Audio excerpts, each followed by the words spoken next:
ଶୋଇଥିବା ବେଳେ ଜଳିଗଲା ଘର। ଏଭଳି ଏକ ଘଟଣା ଦେଖିବାକୁ ମିଳିଛି ବଡ଼ ରମ୍ପାସ ପଞ୍ଚାୟତରେ।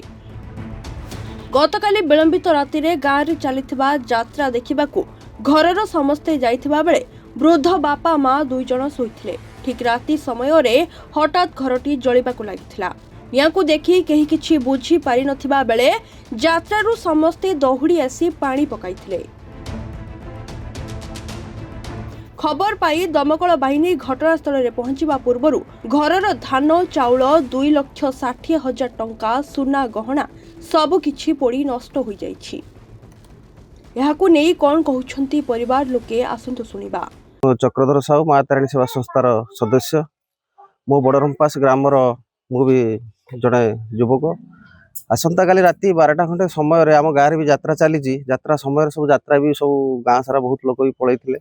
जो परिवार रे अग्निकांड घटी सी भी परिवार सब पलैते केवल माँ ही घरे थे। 12टा खंड टाइम शब्द पाटी शुभार मु घर उठिला देखिली जे पूरा चारिपट अग्नि खाली निआ आउ किछि भी देखा संपूर्ण तार जो 6-7 बखरा खंडे घर हम संपूर्ण जली जाइए। कहवा गले खाली से जो लुगा जो पिंधि से छाड़देले आउ किछि ना एतिकी सरकार पाखे भी मु आम माँ तारिणी सेवा संस्था तरफ निवेदन करुछि यथाशीघ्र किसी साहाय्य सहयोग बढ़ेले परिवार खुशी हेबे।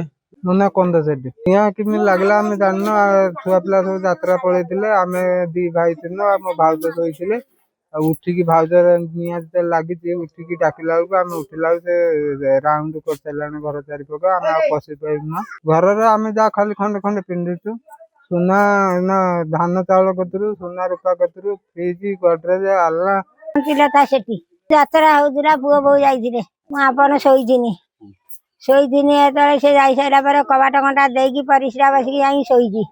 ଘର ଆଡକୁ ମୁହଁ ଦେଇଥିନି ଯେମିତି ମତେ ଠାଉ ଶୁଭିଲା ମୁଁ କଣ କରିନା ଧାଇଁକି ଅନେଇ ଦେଲା ବେଳକୁ ଉପରକୁ ଜଳୁଛି।